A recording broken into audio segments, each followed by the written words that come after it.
Message de Jésus à Mère Marie Elisha.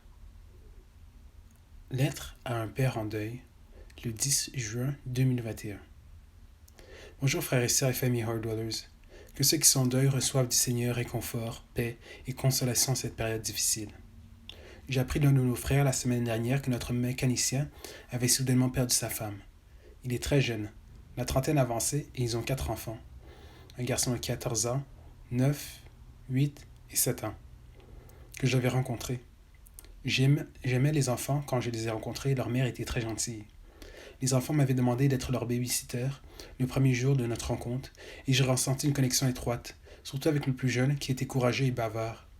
Pendant le peu de temps que j'ai passé avec eux, je leur ai parlé de Jésus de la prière.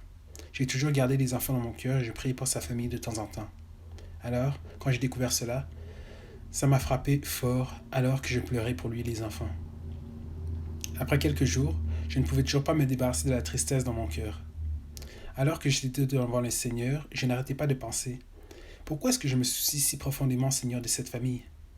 Alors j'ai tiré un réma pour voir ce qu'il y avait dans le cœur du Seigneur, et il m'a donné: tu ne vois pas comme moi, tu ne peux pas entendre comme moi, et tu ne peux pas parler comme moi.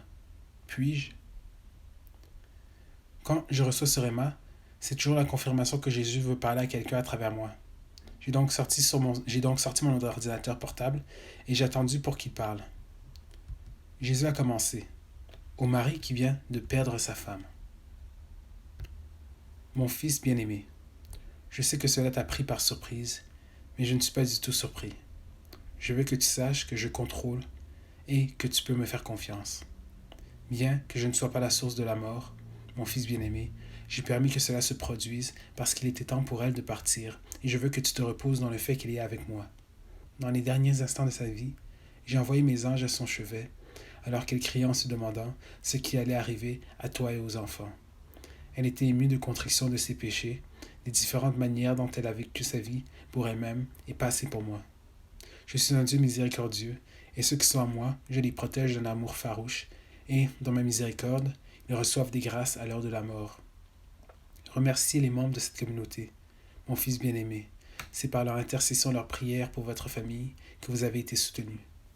Votre femme a reçu la grâce du salut d'être avec moi pour toute l'éternité, en attendant votre arrivée et celle des enfants au bon moment. Je sais que tu souffres, que tu es confus et tellement accablé, mon fils. Je n'ai jamais voulu que tu portes le fardeau que tu as subi, bien avant que cela n'arrive. Tu marches sous un lourd joug de culpabilité, de condamnation et d'anxiété depuis le départ de ta mère, même à ton jeune âge. Mon fils bien-aimé, je veux que tu me donnes tes peurs, me donnes tes soucis, et me donnes cette culpabilité qui te tient loin de moi, et même honteux de m'approcher. Je t'aime d'un amour que tu ne peux pas imaginer. L'amour que j'ai pour toi m'a conduit à la croix, juste pour que je puisse avoir une relation avec toi. Je veux ça, fils, j'ai besoin de ça. Répondras-tu? Je veux prendre le chagrin et la douleur dans ton cœur et te donner, à la place, ma paix et mon espoir. Je veux prendre la culpabilité et la condamnation et te donner ma liberté et mon acceptation amoureuse de toi. Vous traverserez cette saison de votre vie. Tout n'est pas perdu et cela aussi passera. Je veux faire ça avec toi. Tu n'es pas obligé de le faire seul. Laissez-moi vous porter, reposez-vous sur mon cœur et recevez mon amour pour vous. Tu as été doté des plus belles âmes que je t'ai confiées, tes enfants. Ne t'inquiète pas pour leur avenir, car chacun d'eux est plus précieux pour moi et je les ai dans la paume de mes mains. Je guérirai leur cœur, les fortifierai et les protégerai.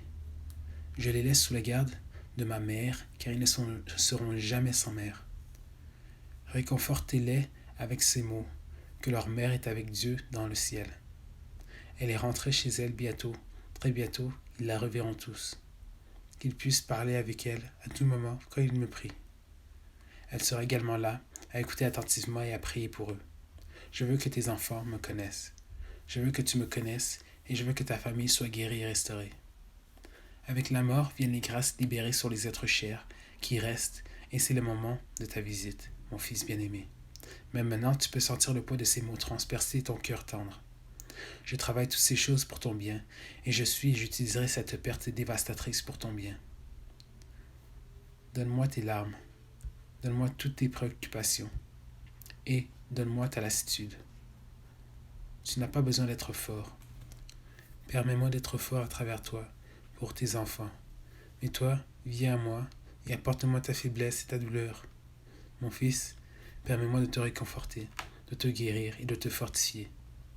Tu es mon fils bien-aimé. Donne-moi ton cœur. Donne-moi ta vie et confie-moi tes enfants.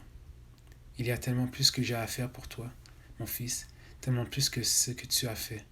Prends ma main, tu n'es pas obligé de faire ça tout seul. La prendras-tu? Je ne t'abandonnerai pas, mon enfant bien-aimé.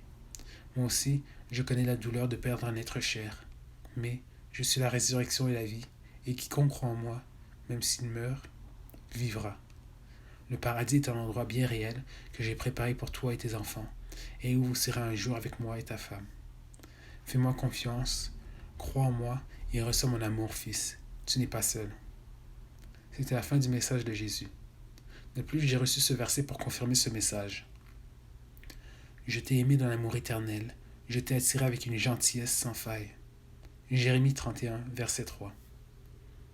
J'ai partagé ce message avec Mère Claire, et elle m'a dit de le mettre sur la chaîne parce qu'il servirait à quelqu'un d'autre. Effectivement, le lendemain, un hardweller du nom de Stéphane nous a contactés car sa femme venait de mourir il y a 3 semaines du COVID en Inde. Il luttait contre la culpabilité, se demandait s'il aurait dû la faire prendre le vaccin et demandait des prières qu'elle souffrait assez mal. Alors, je lui ai parlé de ce message. Je lui ai dit que c'était aussi une lettre de Jésus à lui. Veuillez le garder, lui et ce jeune père, dans vos prières.